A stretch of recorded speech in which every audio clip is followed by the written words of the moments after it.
The actor famous for intensely immersing himself in film roles has spoken out about the technique and the attempts of others to ape it. It has been a while since anyone saw or heard from Daniel Day-Lewis. After he issued the statement Daniel Day-Lewis will no longer be working as an actor.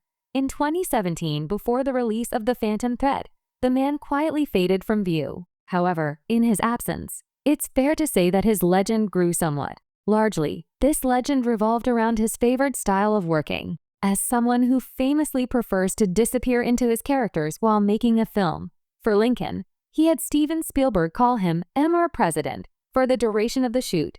The world has grown increasingly obsessed with his process. Did he really send texts to Sally Field as Abraham Lincoln? Did he only eat animals he'd killed and skinned himself for the last of the Mohicans? Did he insist on being spoon-fed food for my left foot? However, now Daniel Day-Lewis is back in the limelight, somewhat reluctantly, for his new film Anemone. And he is using this as an opportunity to vocalize his anger at how method acting is perceived.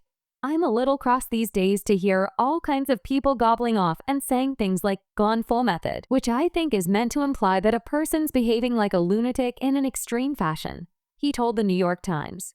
Everyone tends to focus on the less important details of the work, and those details always seem to involve some sort of self-flagellation or an experience that imposes upon oneself a severe discomfort or mental instability. But of course, in the life of an actor, it has to principally be about the internal work. To be honest, this sounds as if Day-Lewis has burrowed out of his hole and found himself aghast at the world that has been created in his image. If you're widely considered to be one of the greatest actors to ever work, and your process involves headbutting a dummy until you break your nose, gangs of New York, or spending 2 days in solitary confinement without food or water in the name of the Father, then it stands to reason that other actors will want to fill that vacuum by trying to mimic your hero. In other words, we now live in a landscape full of half-cocked Day-Lewis impersonators who want nothing more than to show the world the sheer amount of effort they put into a character. At the shallow end of the pool, we have people like Lady Gaga, who was so desperate to win an Oscar for House of Gucci that she spent the whole campaign trying to convince everyone that she became functionally Italian for a year and a half in preparation.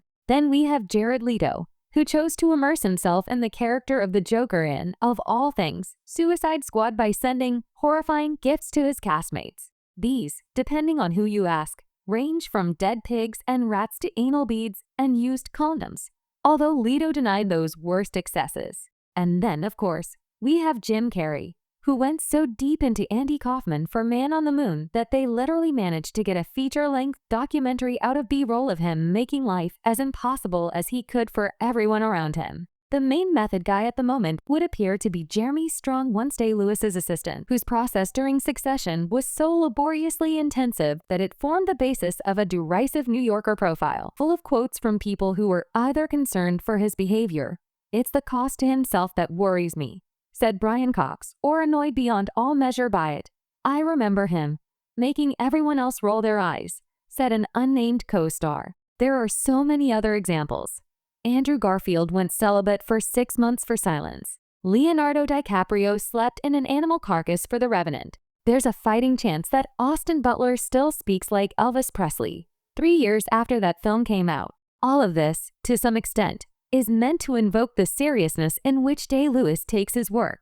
And, while his fight back against method detractors might be noble, a brief promotional cycle might not be enough to change anyone's mind, let alone their behavior. Perhaps if he wants to remind people what method acting is, or to show them what it can achieve, then Day-Lewis's best bet is to simply start making more films. Surely we could all get behind that.